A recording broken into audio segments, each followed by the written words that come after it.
et bienvenue en ce 10e ou 11e jour, je ne sais déjà plus. Quel jour sommes-nous? 11e Vlogtober. Waouh, 11 jours que je suis avec vous tous les jours. C'est pas trop cool ça? Vous devez en avoir un peu marre de ma tête. Enfin, bienvenue sur la chaîne Misty et Fibrae. Moi c'est Pauline, vous êtes ici sur une chaîne qui en général est plutôt réservée aux loisirs créatifs reliés au fil et à la fibre, mais pour ces Vlogtober, j'ai décidé de vous amener avec moi dans ma recherche mystique de ce que veulent dire les runes et du travail des oracles. Ah, c'est un petit peu brouillon aujourd'hui, mais c'est pas grave, je suis super contente parce que j'ai rempli mon petit cahier de 6 runes aujourd'hui. Donc il m'en reste encore beaucoup à faire, mais j'ai été jusqu'à la rune 13 sur 24. Donc c'est pas si mal, il m'en restera 10 à faire. Mais au moins j'ai pris un petit peu d'avance et je vais pouvoir vous parler de runes. Oui, ça c'est cool. Ensuite, qu'est-ce qu'on fait tous les jours? Tous les jours on étudie donc une rune, mais on regarde aussi les illustrations et les infos entre guillemets de l'almanach de la sorcière. Et on tire la carte du jour, une carte d'un de mes oracles que j'essaye, je dis bien j'essaye d'interpréter avec vous et pour lequel vous me donnez aussi vos interprétations et ça j'adore. Vous m'aidez aussi à interpréter les runes, je trouve ça génial. Quand j'ai pensé à faire ces Vlogtober, j'avais complètement oublié en fait que j'avais ce jeu de runes en cartes.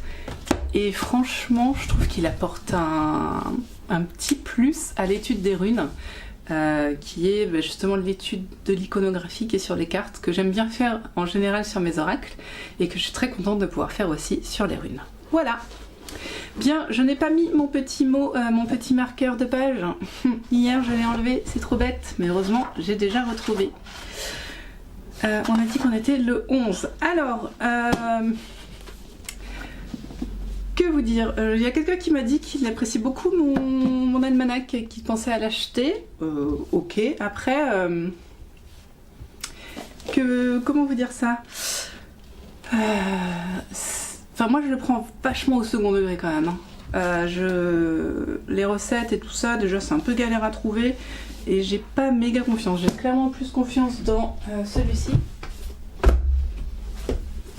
Celui-ci qui lui n'a pas d'iconographie un petit peu sataniste, hein, nous dirons, et qui est beaucoup plus, enfin comment dire, qui a été écrit par plusieurs personnes en colloque plutôt que par une seule personne qui a écrit des choses. Elle a peut-être fait des recherches, hein, même si c'est pas noté, donc en général moi quand j'ai pas les références, j'ai toujours un petit peu de mal. Ouais, il n'y a aucune référence, donc on ne sait pas si ça n'a pas tout été inventé. Donc voilà, il est rigolo, il est sympa. J'avoue que ça me plaît de vous le montrer tous les jours. Après, voilà. En plus, c'est vrai qu'il y a certaines images, même moi, elles ont tendance à me gêner.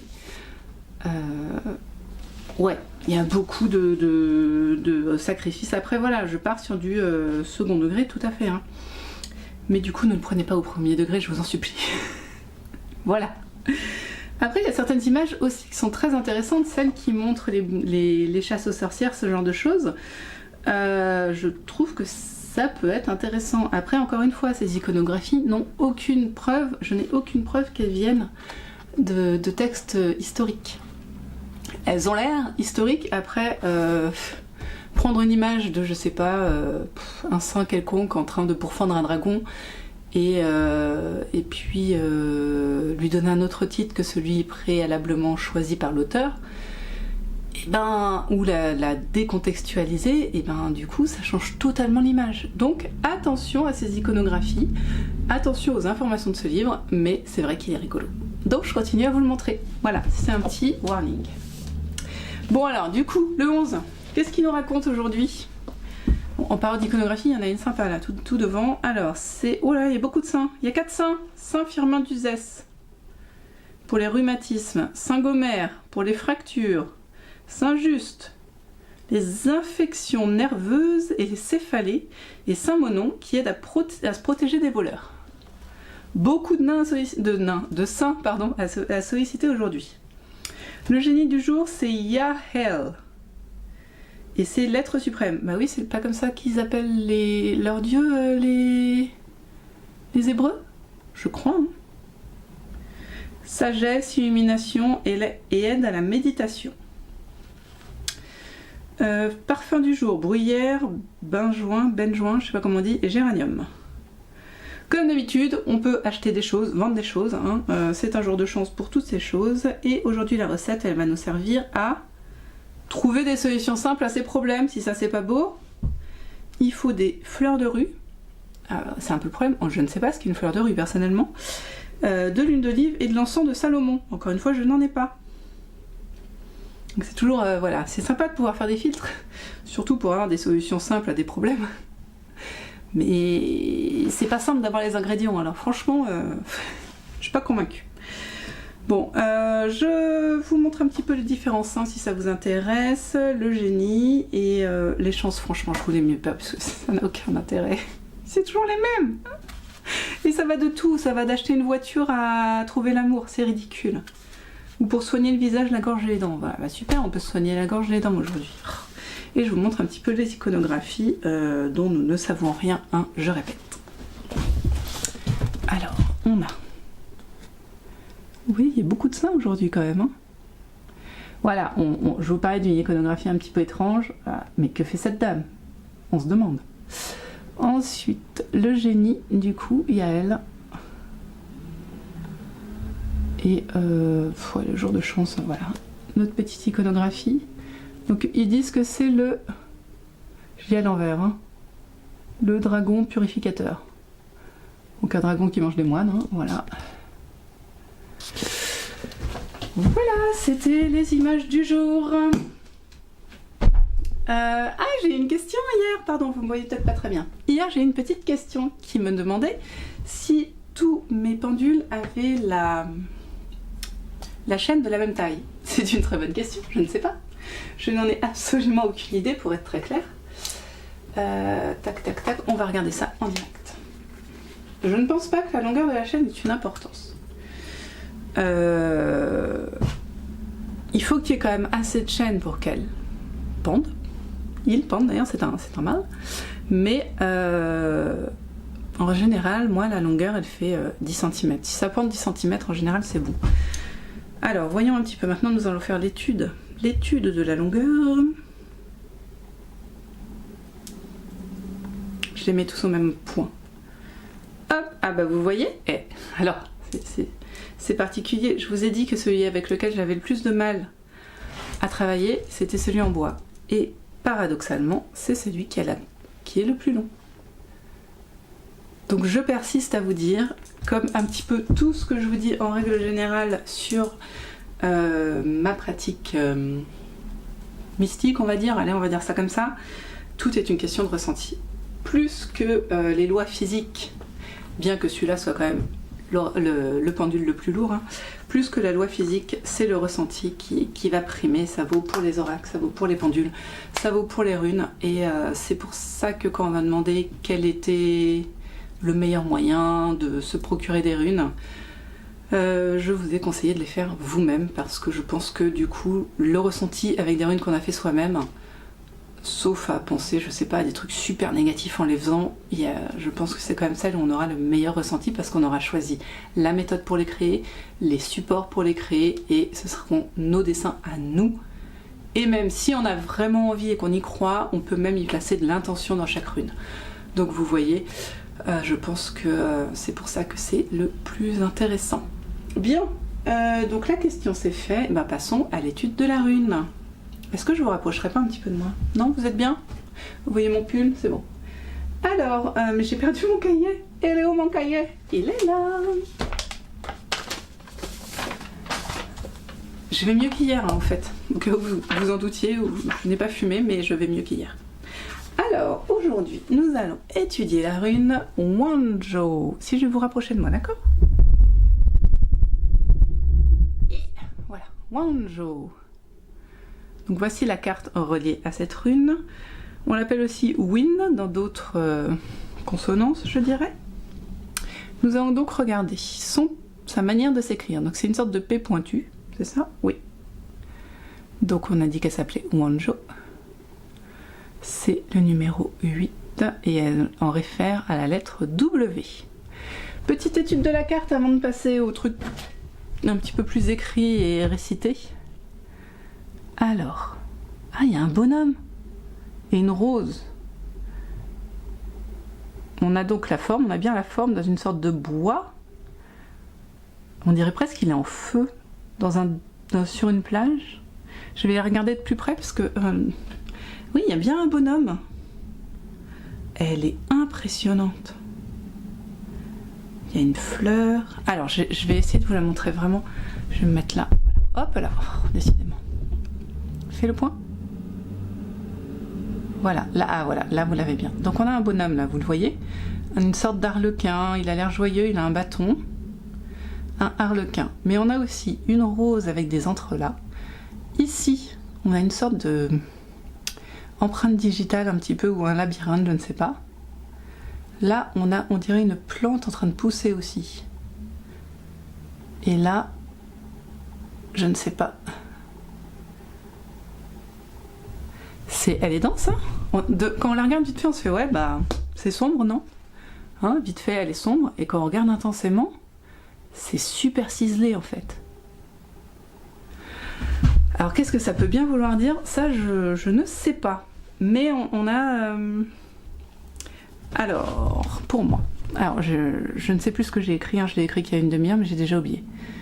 On a cette apparition qui apparaît devant la mer, devant la plage, tout illuminé. Pour moi, déjà, on est plutôt dans du positif, même si le fond est plutôt sombre. Donc, est-ce que c'est pas un événement positif qui arrive? Lui représente la joie, mais on a aussi la nature, le travail de l'homme avec toutes ces ciselures. Et ouais, presque de l'alien finalement. Bon, c'est très complet, un peu trop d'infos pour moi. On va regarder ce qu'elle nous dit. Wanjo, joie et bonheur. D'où le petit monsieur qui est à fond là. Vous savez qui me rappelle? Il me rappelle le Ravi de la crèche. Je sais pas si vous connaissez. C'est le bonhomme, il a la même forme. Il est comme ça. Attends, je me recule. Il est comme ça, ouais, pour dire que Jésus est né. Et voilà, il me rappelle le Ravi de la crèche. Donc joie, bonheur, ça marche. Le son W, je vous l'ai déjà dit, c'est une rune mâle. J'ai peu de mal à le croire, effectivement, à part la rose, tout est très masculin là-dedans, je trouve. Son élément, c'est l'air et la terre. Ok, moi je suis d'accord. Ses divinités sont Frigg et Odin. Je vous dis la bonne, hein? Oui, j'ai eu un doute d'un coup. Donc Odin, le roi des dieux, et Frigg, je crois que c'est sa femme, mais je suis pas sûre. Les plantes, le lin, le frêne, le sorbier, l'aulne et le châtaignier. Lin, frêne, sorbier, aulne, châtaignier. Ok. Les animaux, ce sont les animaux vivant en meute, en troupeau, mais aussi les serpents. D'où peut-être ce petit sigle-là qui, moi, me rappelle un petit peu les serpents. Qu'est-ce que vous en dites? C'est un petit air de serpent, je trouve. Les couleurs, c'est le jaune et l'or. Ah bah là, on l'a. Hein, le jaune et l'or, là, on l'a. Franchement. Les pierres, la chrysolite, l'aventurine et la lapis lazuli. En astrologie, elle réfère aux balances et à Vénus. Pour la pratique magique, les rituels de réalisation de souhaits pour chasser les mauvaises énergies. Qu'est-ce que j'ai écrit? Je ne sais pas. Oulé, je ne sais plus. Elle apporte la joie, le bien-être et elle aide à renforcer les liens. Mauvaise énergie, oulé. Je sais pas, je sais vraiment pas ce que j'ai écrit. J'ai écrit il y a une demi-heure. Je me fatigue. En divination. Alors, en divination, donc, elle représente l'amitié et la camaraderie. Le clan, la famille, elle peut aussi représenter notre identité ou les choses partagées, le bien-être et la victoire. On reste sur du très très positif. Là, on est joie, bonheur, quoi. Hein. Elle symbolise aussi notre capacité à nous intégrer, à trouver notre place ou non. Alors, est-ce qu'on considère que le bonhomme il est quand même méga intégré compte tenu qu'il fait partie de ce méli-mélo de machin? Peut-être. Plap, plap, plap. C'est une rune d'équilibre. Elle conseille de trouver l'harmonie pour que nos souhaits se réalisent. Le contexte de cette rune, se comprend en rapport avec les runes environnantes. C'est-à-dire que si les runes d'à côté vont plutôt parler de travail, ça va être du bonheur dans le travail. Si elles vont plutôt parler d'amour, ça va être du bonheur dans l'amour. Tout ça, vous m'avez compris. Voilà. J'ai le nez qui me démange. Qu'est-ce que vous en dites ? Elle est positive cette rune. Et franchement, je suis très impressionnée par cette carte parce qu'au premier visionnage, je fais ouais, il y a un truc, deux trucs, trois trucs. Ah, hein ? Dites-moi si ça vous a fait pareil. Mon petit résumé, eh bien pour Wonjo, je dirais ouais, joie, bonheur, jaune, ouais. Du positif, joie, bonheur, bien-être, tout ce qui est en rapport avec... et j'aime bien l'équilibre aussi. Trouver l'harmonie pour que nos souhaits se réalisent, j'aime bien cette phrase. Donc joie, bonheur et harmonie. Voilà, ce sera ça aujourd'hui. Wonjo, joie, bonheur, harmonie. Bien, qu'est-ce qu'on fait aujourd'hui ? On repart sur les animaux ? Ça fait longtemps qu'on n'a pas fait les animaux, c'est rigolo les animaux. Donc on reprend notre petit oracle des animaux et on regarde quel est l'animal.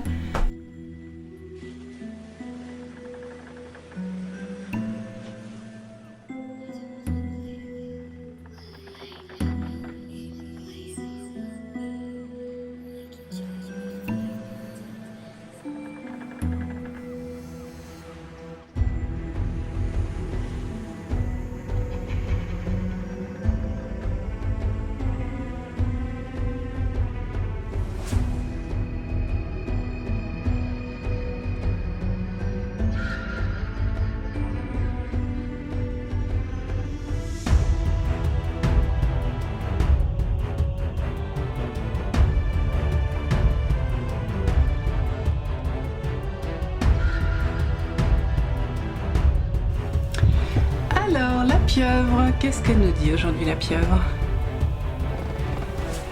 Moi, je vois le lien dans la pieuvre et toutes ces tentacules qui sont là pour faire des gros câlins. J'imagine aussi, je vois bien la femme, une représentation un petit peu particulière de la femme, mais un petit peu la femme au foyer qui doit, même pas au foyer, la mère de famille qui doit travailler, s'occuper des enfants, faire ses activités, se sentir bien, nourrir tout le monde. Un petit peu, voilà, ce côté tout faire, réussir à tout faire et voilà, avoir un millier de mains pour pouvoir tout faire. C'est un animal aquatique aussi, hein, elle est référence à l'eau, à l'onde. Quoi d'autre ? Ouais, pour moi elle représente l'activité. Aujourd'hui on est sur l'activité, la suractivité, pas négative, hein, la capacité à tout faire.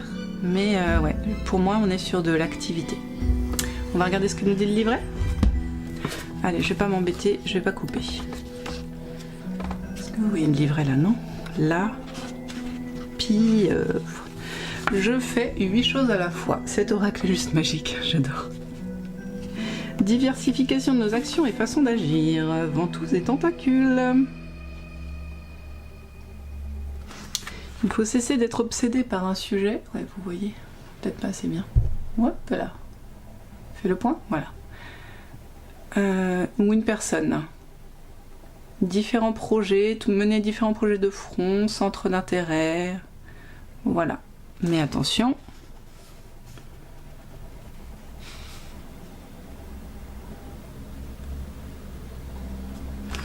Ok, bon. Voilà, écoutez, je pense que mon analyse était plutôt pas mauvaise de la pieuvre, donc merci les animaux totems. J'aime bien celui-là. Dites-moi si vous préférez un oracle, parce qu'on a quasiment fait le tour. Enfin non, il m'en reste. Désolée pour le mal de mer, mais cette chose qui est derrière moi, vous voyez, vient de rendre l'âme, elle n'a plus de pile, enfin plus de batterie, c'est la même chose.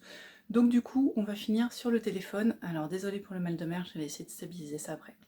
Du coup, vous avez vu, on est là sur la pieuvre. Dites-moi s'il y a un des oracles que vous préférez.